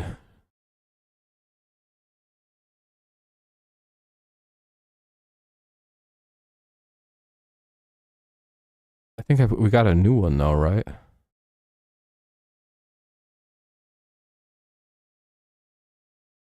Oh well, this will work. It's something like this. Let me pull something up. Display capture. Something like this. So, like, I think the bad teams are kind of like I moved the Titans up a little bit.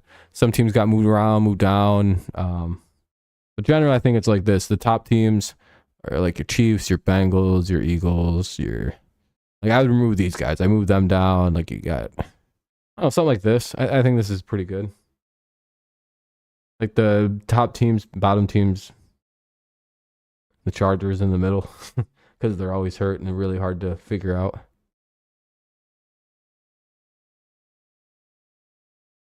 Yeah, I don't think the Colts are very good either.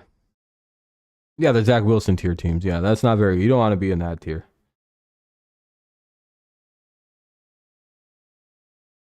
Yeah, the Chargers are a fucking. They're in the always injured and underperforming, massive expectations, great young quarterback though tier list.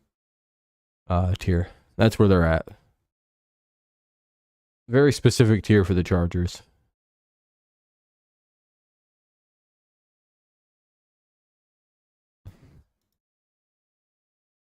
You know, you gotta be very direct with your words in 2023, or else people don't get the joke.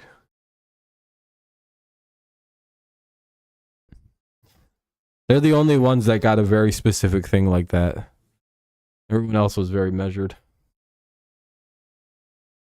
It's just mid cannon fodder. That doesn't sound very fucking measured. What, mid and cannon fodder? What else would you call a bad team but cannon fodder? What else are they?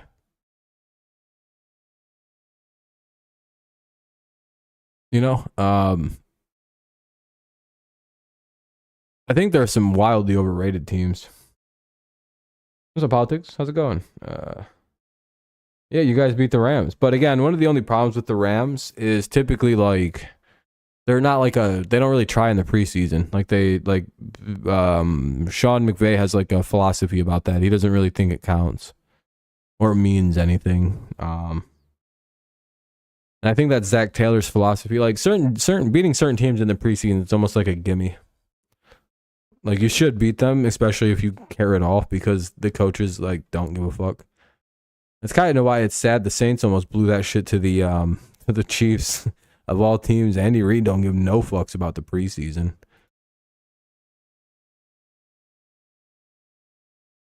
He just got didn't he get like one of the biggest contract extensions?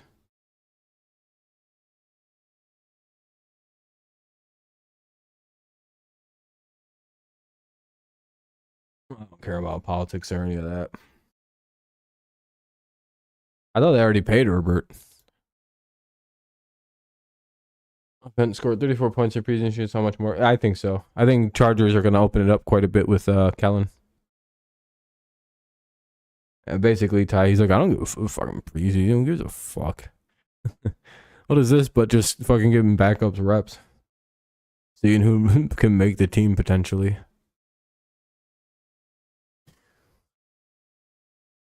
It was a fun stream. A lot of talking.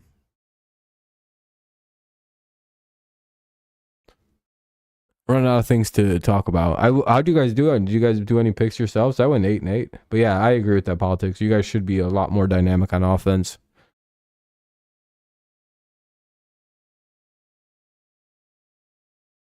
Nah, I don't think so. Not with that Dolphins line. Unless they have like a secret good line that they're saving.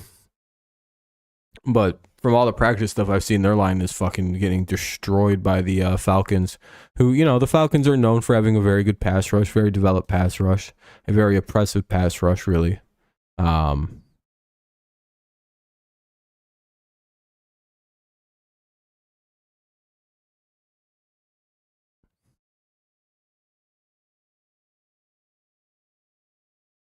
The Eagles, easy dubs.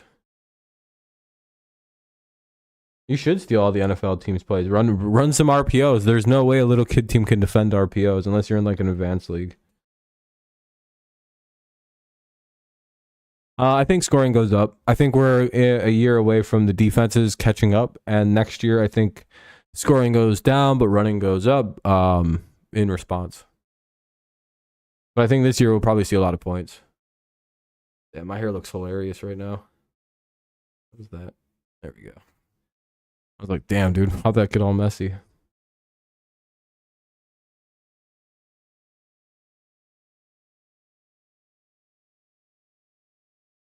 I'm just trying to think of other things to talk about here. It's been an hour and 40 minutes. Didn't think we've already been live for that long. How's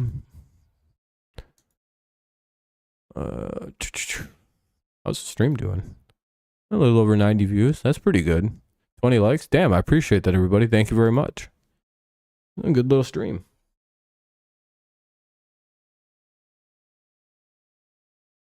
Oh, the 2 high safeties? Yeah, basically, dude.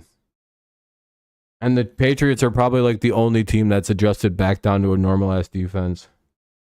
It looks like shit. Hey, your mom's hair looks like shit because she's bald. I ripped it out of her skull after I fucked her. I'm just kidding. That was a really aggressive joke. I don't know why. That was bad. That was a completely unproportional response.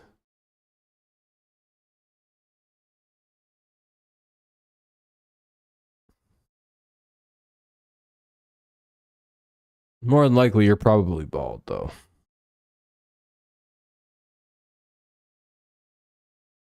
Oh, yeah, Kenny. Should be a good time. What I hate about Mahomes. Oh, yeah, Mahomes, he's so about reading defenses at times. It's not his greatest skill, his greatest attribute. I think he's openly said, like, if he could change a couple of things, he'd be, like, way better at reading defenses. He's gotten better since he came into the league, but yeah, he's still, his accuracy is sometimes a little off whack.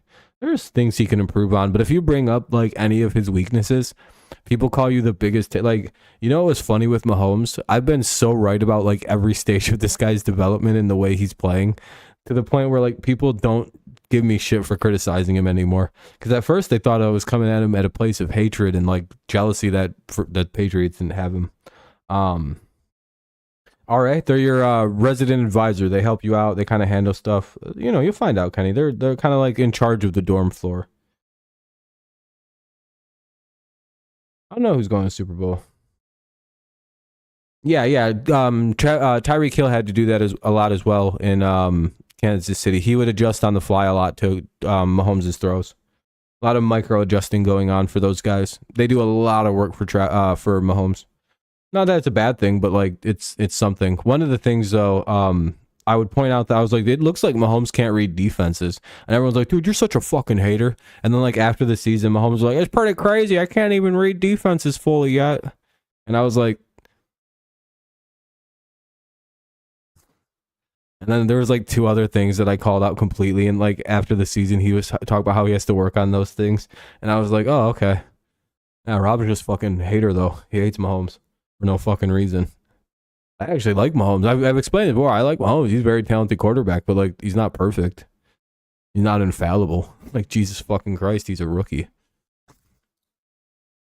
I could immediately tell he couldn't read a fucking defense, and he uses his receivers to shift and fucking complete pass. That's not even a criticism. It's just part of a game he has to work on.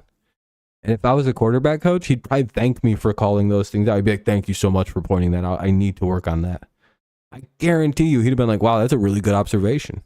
And he'd be like, yeah, I do got to work on those things. Yeah, 100%. But you guys think I'm just blind? Mac Jones, he has similar issues. He just doesn't have that great of an arm. Mac Jones can read a defense very quickly. That's why he's very good at RPOs and play action and like kind of feeling out what the play is going to be. Mac is really good and quick at reading plays.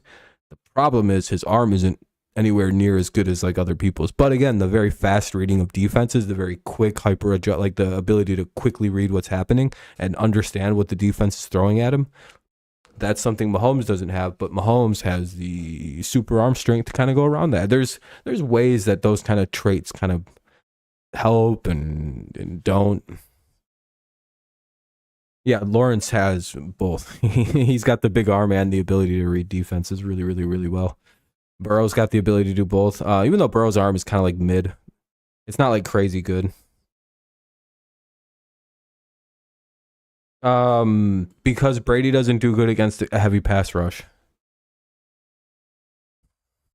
Like blitzing every single play, you have to do that. You have to basically take a risk and hope to God that your front seven gets to Brady before he can find the open guy. Have a good night, Phil. That's basically what the Broncos did, and they had success. That's what Rex Ryan did to get success.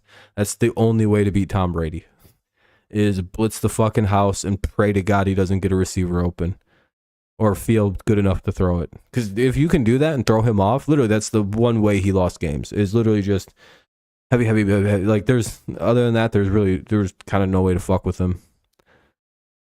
He never really got rattled. He was incredibly clutch. Brady was a freak of nature, dude. Literally the one way you beat him is if you blitzed him like 30 times a game and just kind of got him a little pissed off. And then you got to pray to God he doesn't turn into Jordan in the fucking fourth quarter. It's just like, oh, fingers crossed he's not fucking pissed. Yeah, we'll never see that again. We'll never see Tom Brady. Like, the saddest part about like your guys like Jordan or your guys like Brady is like, if they really are the great, like your Gretzky's, like if they really are the greatest player that the game's ever seen, like what next? You know what I mean? Like what? How the fuck do you pass somebody like Brady? Where the only way to beat him was to fucking hope to God you could blitz him like 100 times a game. Like then, like, all right, we were able to blitz a whole fuckload today and we beat him by 1. It only takes a fucking 8,000% effort from the defense to beat this dude. I mean, he had a bad day.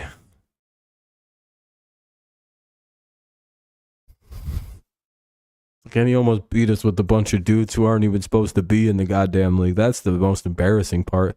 I think he won a Super Bowl with Gronk, Danny Amendola, Julian Edelman, and Chris Hogan. That was his receiving core one year when he won a Super Bowl. Do you know how fucking embarrassing that has to be for the rest of the league? I'd have retired if I was a quarterback and just I'd have been like, I'm not that good. I don't even want to be in this guy's era anymore. Why? If you gave me those 3 receivers, I would throw for 1,000 yards. That's it. 16 games, I'd get 1,000. Maybe 6 touchdowns. They'd be like, damn, it's that bad? It's like, dude, 3 slot receivers and a fucking half working tight end? What even is that? That's the most amazing thing about him, is he won a Super Bowl with that. Yeah, I mean, that's pretty damn impressive. But he did get rewarded with the Tampa Bay Bucks, where he went fucking ballistic for a year. That was fun. All right, though, guys. I think we're going to wrap it up there. I think hour 50 minutes in. I think that's pretty good. I think we've covered everything. We're kind of just bullshitting around. Holmes, yeah, he does throw up a lot of prayers. But he's also he's getting more accurate as he's getting a little... he's actually pretty accurate on deep balls. He kind of overthrows it a little bit, but that's, Allen has similar issues.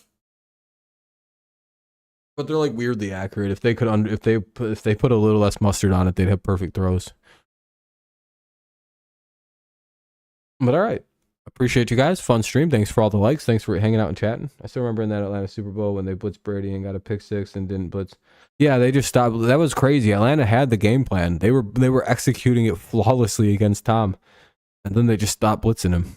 Like the entire hit 28-3, and Atlanta just literally went, all right, we're done now. And then by the time they realized that they were fucking way too tired no, they didn't stop blitzing. I think they got exhausted. They fucking blew themselves out for, like, they didn't finesse it at all. They were just like, we're going to stop them at all costs for 3 quarters. What about the 4th one? We're going to be so far ahead they possibly can't come back. And you know what? They were ahead 28-3, basically with the 4th quarter to go. That was pretty much all that was left. They almost executed that plan to fucking perfection. If they had 1 more quarter of stamina, they'd have fucking beat them. You too, Taurus. All right, everybody. Have a good night. Thanks for tuning in again. We'll be live tomorrow. Not sure doing what, but we'll do something. All right. Good game tomorrow. That could be something because I work not in the night. So we'll be live Tuesday for the Tigers and yada yada yada. All right, thank you guys. Have a good one. I'll see you next time. Go Lions, go Tigers, and of course it's always go Patriots. Yeah, that's it.